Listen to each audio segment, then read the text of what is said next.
Are you ready for this? Let's do it. 3, 2, 1. Hectic. Do you know what time it is? 9-9. Do you know what time it is? 9-9. Hectic.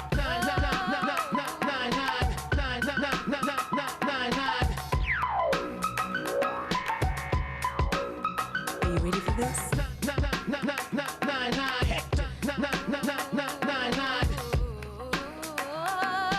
Hectic.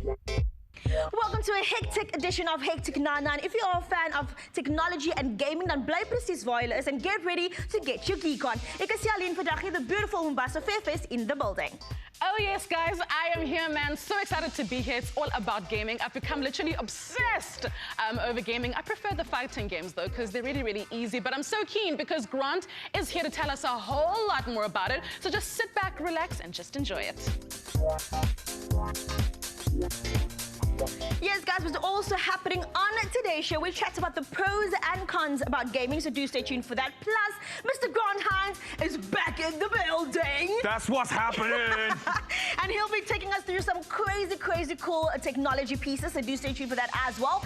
Plus, we are reviewing the game called Ori and the Blind Forest. All of that craziness happening on today's show. But right about now, Mr. Grant, you'll be showing Mombasa and I how to put together an explosive gaming machine. An explosive gaming machine. I'm very excited. Look at all this. Look at all this technology. Look how cool it looks. Okay, now where do we start? Okay, so a lot of people game on their PCs and they want something that's affordable. Like gaming PCs can cost anywhere between about like 5,000 Rand, which is already a lot of money, right? All the way through to like 40, 50,000 Rand. 50,000 Rand for a computer. Yes, but it's for gaming, so a lot of people can justify that. And also a lot of people don't have that money, like myself. So you've got to be clever with how you spend that money. So I'm going to show you how to build a PC and where you can save and where you should put your money. Okay. First up, here's a completely built PC. You can see all the components are put together inside of it. Like the CPU, the graphics card, the RAM, and I've actually laid them all down on front of the table in front of me. Okay. The first thing that you need is this. This is the motherboard. Oh, I just want to move that out of the way. There we go. That's the motherboard. This is where everything happens. This is where all your cards slot in and the brain. Over here is called the processor. That's the brain of the computer. So like it's over there. You need to buy that. A lot of people try to sell you a high-end one. You don't need a really expensive one. You can buy the cheapos then. You can buy mid-range. I would say get mid-range. They're called i5s. That's something that gamers will know, and that's something that a lot of people try to sell you like an i7 or something. Yeah. It's too much money. The price difference is too much money. Okay. Where the power is actually happening is over here. This is your graphics card. This device is actually putting all the 3D into everything you see. It's rendering all the skins. It's making the graphics look good. It's making the resolution really high. So it's really the power horse. Whatever you're budgeting for your computer, make sure you're putting a lot of money into the graphics card, or as much as that you physically can. Okay. But in order for that to function, you need a power source. The whole device needs to function on the power source. This is the power source over here. This device is the thing that gives it like all the electricity and energy that you need to run it. And it plugs straight up into the motherboard. Okay, wait. So this needs to work together. So this needs to give the right amount of power in order for this to work. Yes. If this power is not strong enough, the graphics won't work. Yes, there are lots of different kinds of power sources, but depending on what you've got over here with the graphics card, remember, just speak to the people that you're buying your computer from. That needs to power because this plugs into your actual physical motherboard, right? You get it? So you get that. Now you need something called, I call it sprint memory. You know, like some fast performance is like how fast your computer runs, and it's kind of the personal assistant of your computer. It's juggling everything that's happening at the same time. That is your RAM. It's over here. It's your random access memory. So like what it does is it basically accesses and juggles all the different things that are happening at the same time so your computer doesn't slow down. See, I've got a lot of RAM at the moment, right? Okay. That plugs into here. So you want to get as much RAM as you can, right? You're looking at about 8 gigs of RAM, which is nice, and that should be able to run most games. if you are fancy, right? And your computer is full of like, you've got like 4 of these guys, and like this thing is really overheating because it's super powerful. You need something to cool the machine down. Yes, absolutely. Look at this. This is an intercooler. This is a very expensive piece of device. That also plugs, that goes over the brain of the computer just to make sure that it cools down. Okay, wait, so this will go there. Yes. Okay, get it. Oh, You my word. don't need this. Let me emphasize. This is if you've got a sports car of a computer and it needs to be cooled. This actually functions, if you're doing science at school, it functions like a radiator. Wow. Pretty much the same thing. Yeah. And it's got like water running through it and it makes it very cool. So it's almost like pimping your motherboard. Yeah, so that's exactly what it's doing. Okay. But remember, we want to spend money on the cheapest machine. That's what we're trying to do. So you probably won't get something like that unless, you know, that was just for interest sake. I'm just keen to know, you know, how much do these things usually go for? Because you were like, it's the most expensive part of this entire thing that's going on here. So how much do they usually cost, roundabout? It depends, and that's why you need to work out what your budget is. I'd say when buying a computer, the first thing you need to do is work out what you have. What's your total amount, right? And then you have to divide it and split it. So where you can save money is things like the CPU, the processor. You don't need to have the fanciest motherboard, but make sure that it fits modern day equipment. Okay. The person you're buying your computer from in the store will help you do that. So make sure that you ask all those questions. You don't necessarily need a high-end power source. And every little rand that you can save on every component means that you can spend money on more games potentially at the end of the day, or put into something like your graphics card. So you just make sure that that's Okay, now I've heard about the graphics, I heard about the power, the fan, the random access memory, the brain, but where's the sound card? Are we needing the sound card? The sound card's all built into this guy. So this is where all your USB ports are attached. So you can see there's some over here. This is where all your slots are attached. There's HDMI comes out of here. So if you don't have a graphics card, there's basic visual rendering on here. On it, already built in. Already built in, so you can still, it's called VGA, and you can still view what's happening on your PC. It just won't be very powerful. Now, talking about building up a computer, I know a lot of people that actually get pieces from friends. So like they'll get a piece there, and build up their very own creation. Would you suggest that? Is that a good idea? I have done that before. And it's okay. It's an okay idea. With electronics, it's very interesting. If you're buying something secondhand, make sure that you know the people that you're buying it from. Because a lot of people will try to trick you and sell you broken stuff. These are very delicate components.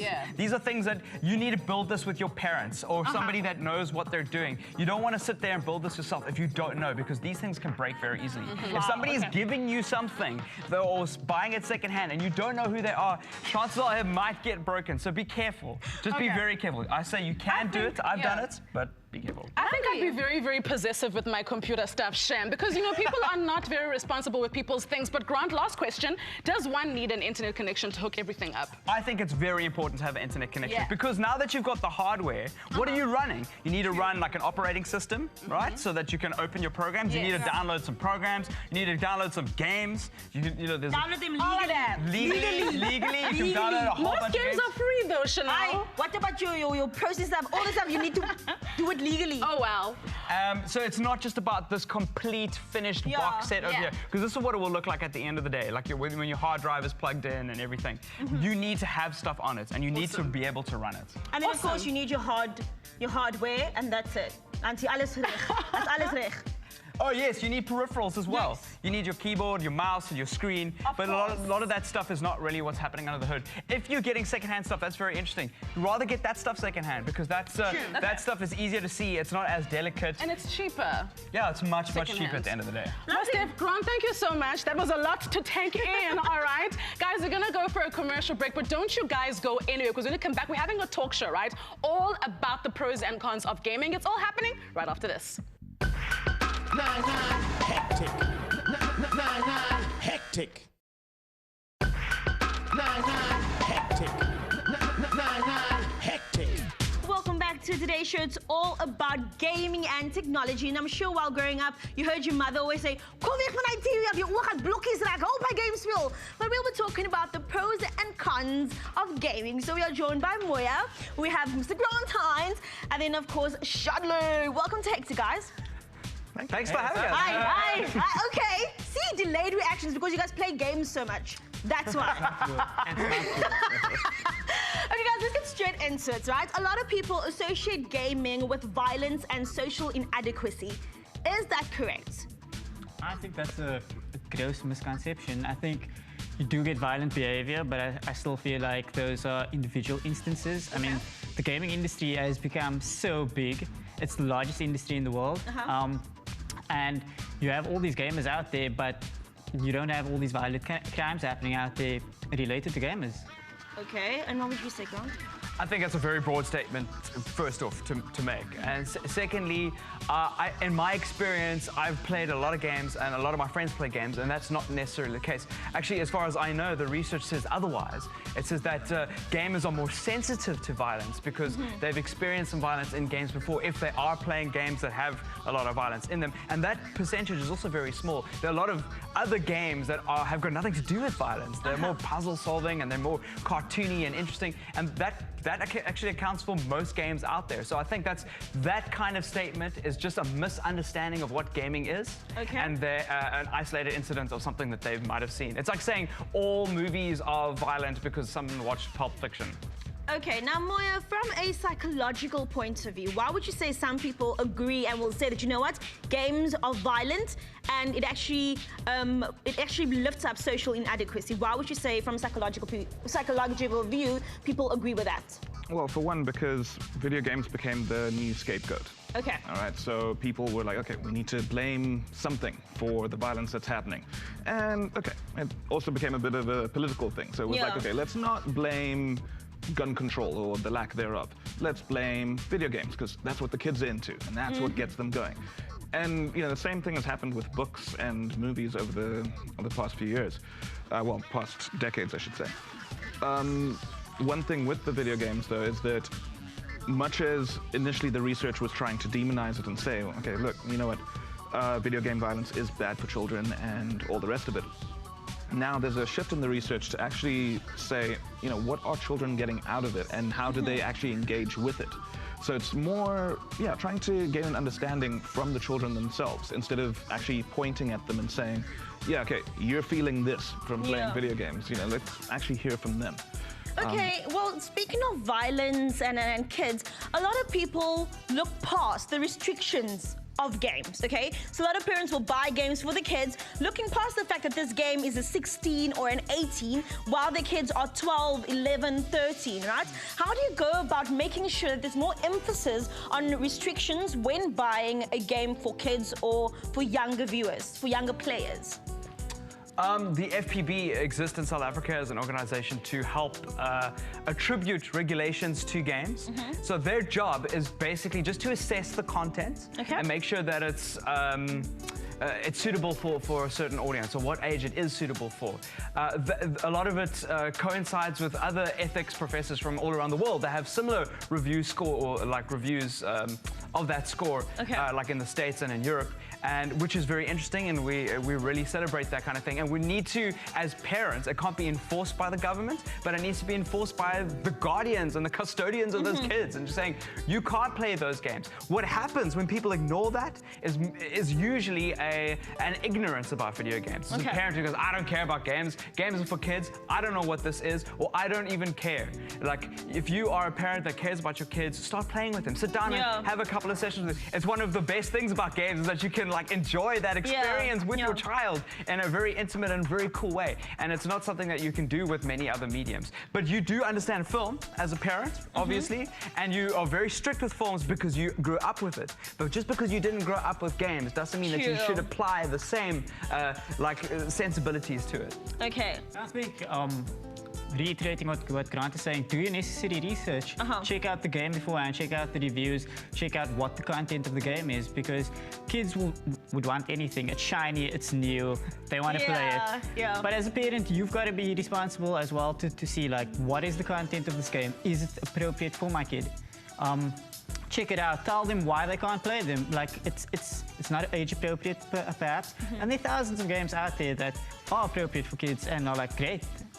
Okay, now, I mean, even with, like you say, like you just mentioned, I don't think that the game maker can be held responsible for it because their main objective is to make money, is to get the game out there and to make sure that they can build the business. Don't pull up your nose, you know that's true. We all have a responsibility. Those of you who are trying to get into the workplace and are doing things in animal welfare, whatever, we all have the responsibility to be ethical. Yeah. No matter what career we're going to, and that includes game development. So there are games that are irresponsibly made. And we are supposed to assess that. People will do what they're going to do, but I think that game developers should be held accountable to a certain degree as well. Because I mean, Moya, you can actually tell me if I'm correct on this. I mean, I've seen people, they will play a certain game, like a violent game, an irresponsible game of like blood and killing people and things like that. And they sometimes then blur the lines and they actually try it out in real life.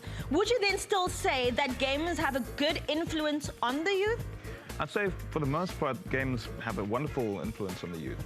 The thing is, it comes down to isolated cases where someone goes off and they try to enact what they've seen. Okay. Right? You know, I can say in my personal experience, and I'm hoping to do more research on it later, I found that a lot of people that are into gaming and a lot of children that are into gaming will then try to actually develop skills in the real world based on what they've learned in games. So that's how they'll sort of enact it. So, okay, but the world is not a game though. No. How does living isolated or playing isolated help you in real life when you are actually interacting with real people? Does it help you at all, even though you play online? Well, I'll say it's probably more useful than if you were, I don't know, let's say you stayed far from your friends and so you hardly ever interacted with kids at school. Okay. And when you're at home, you just played with rocks. You know, that's going to, you know, playing a video game and playing online gives you that, it gives you a way of interacting with people that doesn't necessarily involve human contact. You get people that aren't sort of fond with actual proximity with other human beings. This is a nice gateway for that, such that, you know, when you eventually meet people, it's people that you probably trust because, you know, you've spoken to them and, you know, you've had this mutual interest that actually brings you together. Okay, what would you say are some of the skills? Because I mean, you guys have mentioned that it actually helps you with certain skills.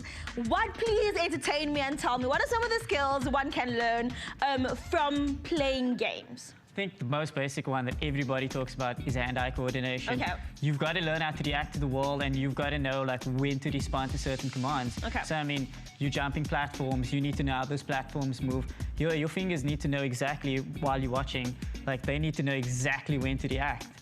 Okay. I mean, now the thing is like cognitive thinking, I mean cognitive processing. So you're looking at puzzles, they give you puzzles. You've got to actually process like what is going on, what do I have to do to solve this puzzle? Okay. And you actually like by trial and error, you figure out like how this puzzle works and eventually you get to that point where you crack it. Okay, but games can be very addictive. Anything can be very addictive. And the thing is, like, it's the same with kids who enact violence in games and kids who get addicted to things. Like, often the problem is not necessarily with the thing that they're with. If video games were replaced with a violent movie, or video games or addiction was replaced with a narcotic, for instance, there would be, you can't blame the narcotic. A lot of it also comes down to the decisions that person has made. Okay. And or character traits. Maybe that person has an addictive personality, or maybe that person has a form of psychosis that pushes them towards being violent. And those are the things that need to be addressed. As long as we make scapegoats, we're not going to solve real issues. And video games are causing, as Moya has been finding in his research, far more positive things in people than all the negative nitty-bitty parts that people are pulling out of it. And those negative bitty parts are often a result of people just not understanding the medium. Speaking about results and people, we actually did a survey with our viewers at home about gaming and what are some of the things gaming add or did not add to their lives. Well, these are the results. So, we have, do you think that video games cause violent behavior and or depression? The options were absolutely, mostly, not really, or not at all. Gaming can be therapeutic, and it looks as if gaming can be therapeutic is actually dominating with 42.9%. Wow, okay. And then our next graph, we have How often do you play games? Never, once or twice a week, only when I go to my friend's house, or every single day. And it looks as if once or twice a week actually dominates with 37.5%. Okay, do you guys agree with that? Or do you think people are actually lying about this? Or is that once or twice a week even good? I think that's not a bad thing because it means like they're out there doing other things as well. They're mixing it up, and that's healthy. Like, you shouldn't just be sitting in front of your TV gaming all the time. You should be mixing it up, going out there, spending time with your friends. Okay. One thing that, well, a question that I get from that is just whether they're talking about gaming in terms of consoles and the PC versus where, you know, or are they including the phone as well? Yeah. That's where I start to be like, once or twice a week, that's actually perfect all around. But you know, they might not be including cell phone gaming in that. That's true. And then our next graph we have here is, what is a skill that gaming has given you? Is it how to solve maths, how to communicate better, how to make computer and gaming programs? It helps with my hand and eye coordination, or gaming hasn't given me any skills? And it seems as if hand and eye coordination is dominating with 57.1%. Wow, okay. And then our next question is, on what platform do you play video games the most? And that's the one you just touched on, Muyo. We had cell phone, PC or computer, gaming console, and then a laptop. And cell phone dominates with 44.6%. You know what, Muyo? I think with that being said, I mean, because a cell phone is so accessible, it's with us every single day. Do you think that's probably why video games are being played more on a cell phone than other platforms? Yeah, you know, it's a case of where most phones will have a game on it. You know, even where if you go back to the days of the Nokia 5110 or that sort of thing, like the old school phones, you could play Snake on there. You know, even if it was just that one game, there was, you know, there was actually a game there. Now, the whole spectrum of phones, whether it's a low-end phone or high-end smartphone, will have games on it, and the higher up you go, the more games you can actually download and play. Lovely. Well, guys, thank you so much for chatting to us. I think after hearing you guys, it's safe to say that we can game. Gaming is fun, but we should game in moderation. Right? For sure. Right, Grant? Yes. Awesome, lovely chatting to you. But right about now, guys, like I promised at the beginning of the show, Grant Hines will be reviewing a game called Ori and the Blind Forest. Stay exactly where you are.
The Blind Forest, everybody. What did you think of that trailer? Absolutely beautiful. I know, right? So you describe gaming as magical, which means that you are definitely an addict. There is so much passion there. But let's just talk about this game. What makes it so awesome?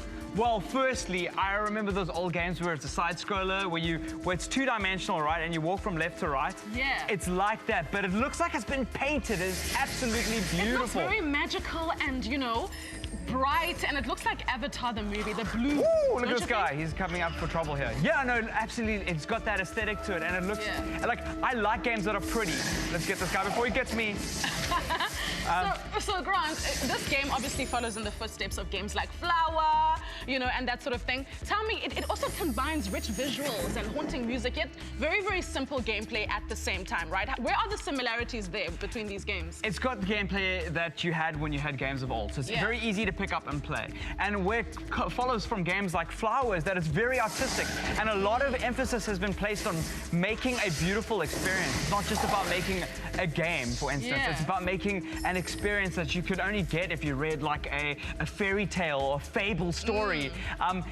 Or if you watch a lot of anime, it's got that feel about it too. You know, something Studio Ghibli has made. You know, like Howl's Moving Castle or something. If you watch that, you're very, very cool. And it's got that feel to it, which is very rare to find in a game. And I think that's why people are so excited about it. And not only that, it's a really cool and fun game to play. I love, as you can see, it's very action orientated. I've got this little wisp around me. It looks like a jellyfish. Yeah, it looks like a jellyfish, but it's got this ability to like shoot little sparks. Yeah. So I'm gonna shoot some sparks at this forest fiend over here.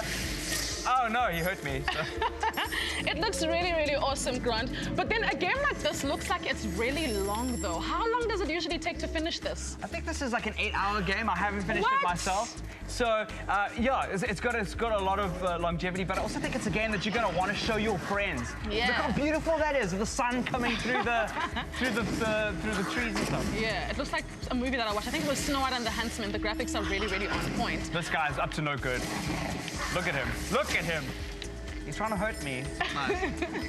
Is this a game that you can actually play with someone? Because it looks like, you know, it's just a one-man thing. I thought gaming was a social thing, though. No, it is totally a one-man experience or one-person experience. Yes. You don't need a second-player controller to play. But I think it's something where I've been playing with some friends at home, and we give the controller to each other because we want to see how other people play. Yeah. And I think at the end of the day, you're probably going to play it a few times through yourself. I'm a fighting girl, Shay, when it comes to games. Like, I want those fighting games where you can just see, you know, the reaction quick and easy. So can I just try? A is to jump. Is this how you go? A is to jump, yeah, that's how you go. And X is to shoot little sparks into the sky. Is that Y? That's X. Oh, okay. A is the bottom. There we go. Finish him, he's gonna hurt you. Walking out.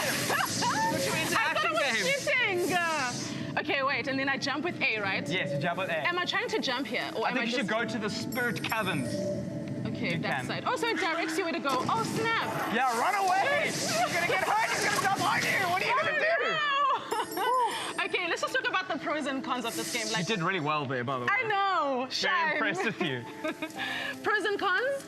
Pros and cons. Well, the cons are, for a lot of people, that's not like a traditional game. Yeah. But arguably that those are the pros as well. I like games that are different and that are trying to do something different and be something new and fresh. And I feel that from a pro perspective, it's got way more pros on the list. Firstly, it's fresh. Secondly, they're trying to do something that's really beautiful and different. Thirdly, they're trying to make something that's artistic. Yeah. You can't go through there. You've got to find more. It says press X to open the spirit gate. You need little like stones to do it, and you've got 0. Can you see the top right hand? You've got 0 stones. So I can't do anything about it right now. You've got to find them. I think you should do that. It's fine. I don't know. I need a game that'll direct me. Go left, go this side, jump, push. Like, X is popping up everywhere when I need to use them. Like, that's just This is how you play with games. That's what you like action games. Yeah. All right, well, it looks really cool. While Grant and I continue to play, guys, we're going to go for a quick commercial break. Don't you guys go anywhere, because when we come back, it's all about the Heck Tech Review. You don't want to miss it.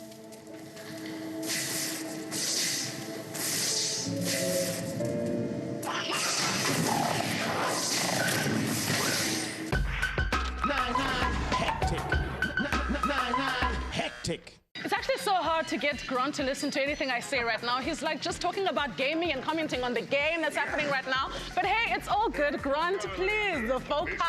Okay, it's hard. I'm so excited. We're on all the happy things. I understand why, man. So many incredible things happening on the show right now. So we are reviewing 3 pieces of, technology, right?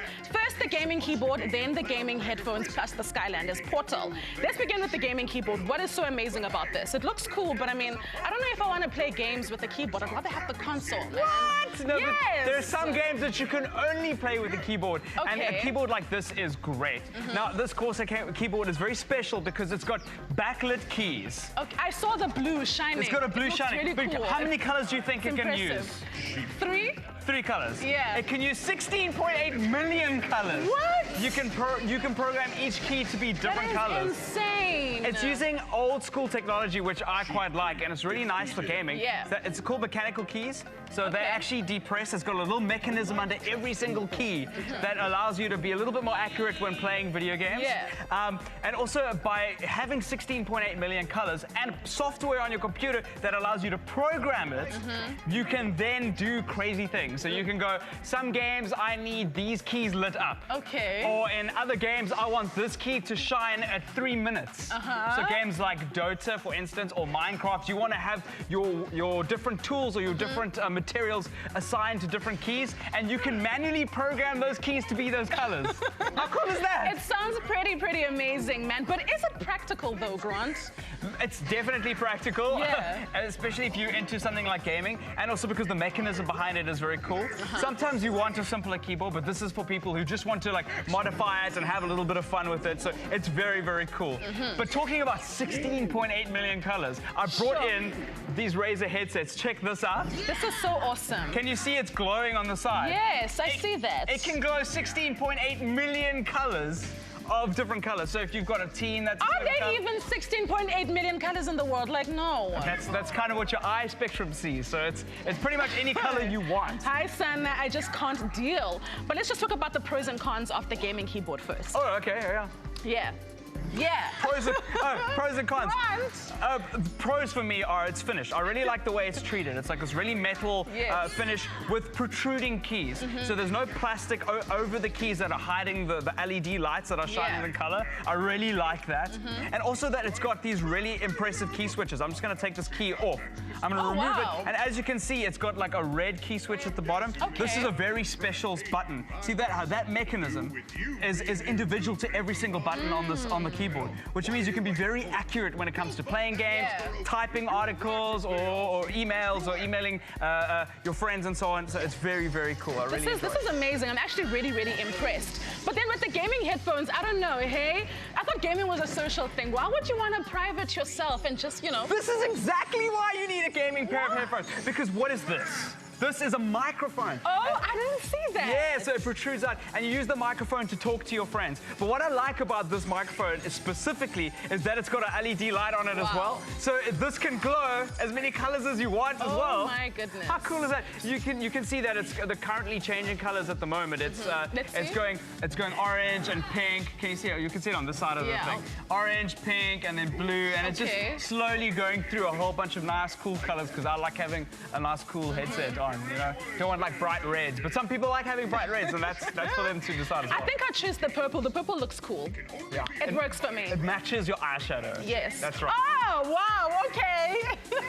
Grant, that's a pretty cool, you know, technological device over there.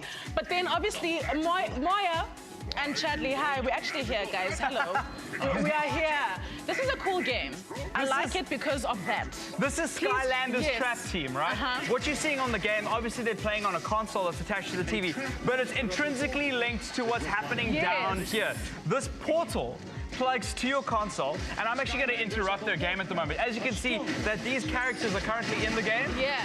But when I remove them from the platform, then it's over. Yeah, their character is stuck inside this actual physical character I have in my hand. This is actually really insane. So all the leveling up that they've done, all the progress they've made through the game is saved to this character. So you could take this to your friend's house, and if they've got a portal as well, then you can actually join them in the game. And then sorry, Moya, is this your character, right? No, it's mine. Oh, sorry, man, Chadley. I'm so sorry. I'm going to put you back into the game now. So as I place you back onto the portal, we zoom back into the game, completely seamless. Oh my word! And Snapshot, the character that we just jumped in, has just jumped straight into the game. There we go. This is cray, okay? How many characters can you have in this game? Like, what's the maximum? So many. I can't. There's so many coming out all the time, and you can go to like your nearest store or whatever, and you can find out that you can see them on the shelf. Yes. But there's just so many that are out there. So you probably want to select like, your favorite ones, and then just jump in with them, and then like compete with your friends, maybe swap and trade. I think it's more like that kind of thing. This is a game that I totally enjoy, Grant. Like, I'm so impressed with everything that you've showed me right now. Thank you so much. All right, guys, we're gonna go for a commercial break. Don't you guys go anywhere, because when we come back, the hectic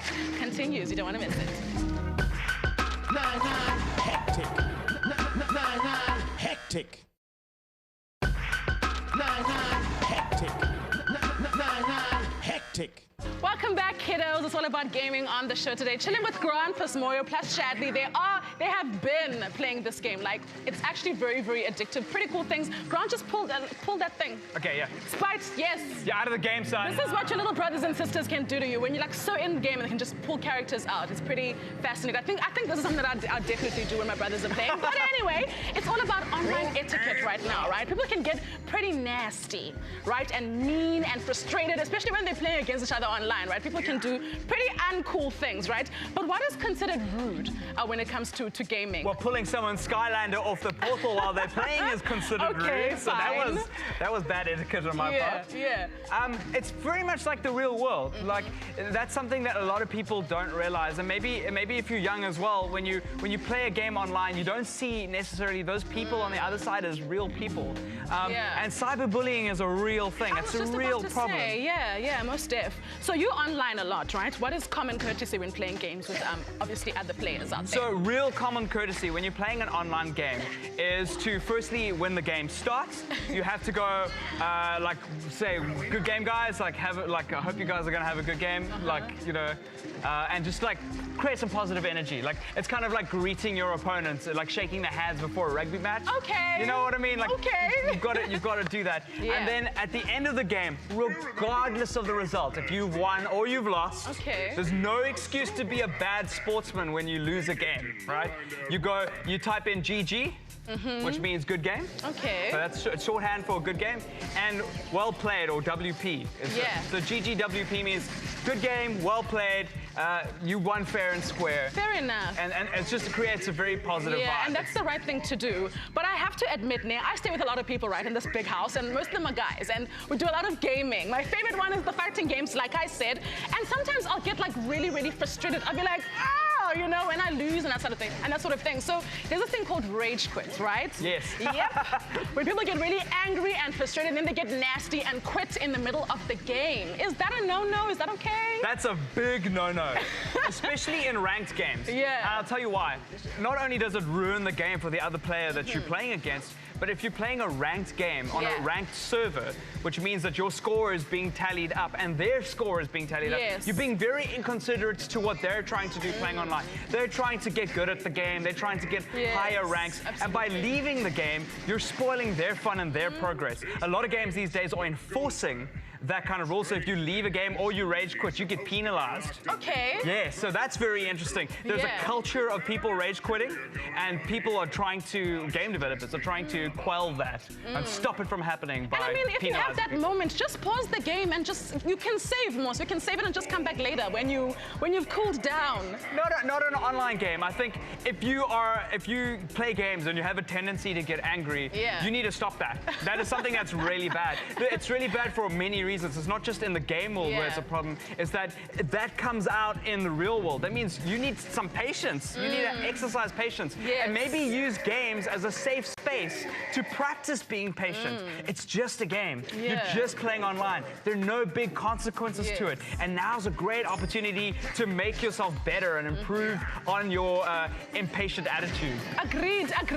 You know, advice all in one, Grant. Thank you so much, man. That was absolutely amazing. Guys, listen, common courtesies, you know, respect is obviously a very, very important thing. And of course, online bullying, you know it goes down, man. You know that it happens, and you know that it's very, very frustrating, so stop that. 99 hectic. 99 hectic. Welcome back to it. Still chilling in our techno era. Mr. Grant has Moya as well as Shadley, and you'll be reviewing or looking at a game called Scream Ride. I know. The name says it all. The name says everything. What do you want in a game? You want screaming and you want riding. Exactly. What is this game about? It's about the world's most extreme theme park imaginary locations that you can get. We're playing this one mode where this is a roller coaster, sort of, in essence, where you are inside that ball. Can you see that ball that's I'm dizzy even watching. Look at them go, and you have to demolish buildings as you go along. What is the aim of the game to demolish? The aim of the game is to demolish buildings. So it's like a building demolisher, but there are people inside the ball, and they're having a good time. It's in theory a very safe ride in a science fiction universe. This is insane. And it's kind of like The Sims because you have to make your own rides as well. Oh, wow. So not only are we playing this is like a kind of an introduction to some of the buildings that you could be demolishing and having fun, but it's also about making your own rides and sharing them with friends. So you can, for instance, build a roller coaster that goes over the sea and goes spirals and goes crazy. Wow. But if people fall out of that roller coaster, it's a bad thing. So you've got to make sure that you build a roller coaster in a very safe, fun-friendly way that... People can even fall out. Oh my word. not on this one. And it's a video game. It's not real. I wish I could see that one happening, but hey, it's all good. I love it. I think it's pretty cool. I want to know, what is the one thing that will actually keep people attracted to this game? Well, like you're able to play other people's levels and stages that they've made. So like, because you're busy building your own stuff, there's an endless amount of roller coasters and things that you could be doing. But imagine playing what other people are playing. Oh no, they actually made it. They're actually happy. They're cheering. Okay. I'm about to be excited then for nothing. I wanted to see that. But it looks pretty cool. Is it just only one player at a time, or can you play with It's one player at a time, but it's the kind of thing where it's just nice and quick. I often pass the controller around and be like, I'll build a roller coaster and call a friend over, come here, try this, and I give it to them and watch them fail at it, and then it's funny to, try. They must play harder. Well, talking about building roller coasters, are there any limits or framework you have to build your roller coaster in? Yes, they always provide limits and frameworks to do that, which I find kind of boring, but at the same time... Exactly, that's so boring because it actually blocks your imagination, doesn't it? But at the same time, there's a physics engine, so you've kind of got to obey the world that it's being made in. Otherwise, it's not fun. So I understand why they have to put limits in, because sometimes having limits makes things more fun. So like life. You can't just do whatever you want. Mbasa, let Mbasa try and see if she can actually get a hang of this game. It even goes in slow-mo, guys. It's like, Okay, so let me show you how it works. You press this right trigger over here. Let me just... I'm retrying the level quickly. Okay. And that shows how fast it goes. If you press that button, see that meter at the bottom of the level? Yes. You put it all the way to the max. If we use the left trigger, it will kind of lessen the impact. And then you hold the A button down when you're at the power and the direction that you want to throw the ball. I want it to be like at the top level, so go to 9, please. Okay, no, you misuse it. You got the game control. Do I press power? Hold it down, all the way. Yes, now we're going as fast as we can. Okay. Now hold A, hold it down. Must I do it now? Just hold it, yeah. Hey, No. Oh, go back. Oh my word, guys. Again. Okay, cool. Next row. Okay. All right, cool. So, let's go fast. Here we go. We're going fast. Hold A down. Hey, Mbasa. Guys, why am I failing? Okay. A is the green one, And then when you're ready to throw it, it'll go along the dotted line. You let go. Okay, so I release the A when I'm ready. Yeah. Yes. And in 3, 2, 1, go! Very high, that's for sure. Oh, wow. Hey, who knows? Who knows exactly what you get? Oh my God, Chanel, it's your turn. I want to see if Chanel can do better. Please let it retry. that was so close. That was so close. There we go. And Basically nicked it, like Eddie DeVille. Hey. Go! She's going to make it. Yes, there we go. Slow motion. That's it, the bullet card. Oh, yeah. That's how we do it. That's how we do it. Muya, let's see if you can actually hit the screen, okay? Hit like the billboard screen, okay? Yeah, I think you've demolished the whole building. What? Yeah, you kind of did my work for me. Wow, how amazing is that? She demolished the whole building, guys. It's like the game is listening to her, though, because the Scream Ride sign is still in the air. Okay. So, Moya, I think you still have a chance of hitting it. Ooh. Press X. All right. There we go, still in the sky. Okay, so while Moya's trying, thank you to all of you for joining us today. Moya, Shadley, Grant, and of course you guys head over for tuning in every single day from 4 to 5. Oh, yes. Southern Hectic 9 and from us in the Mother City. Have a gorgeous day. God bless. Bye, everybody.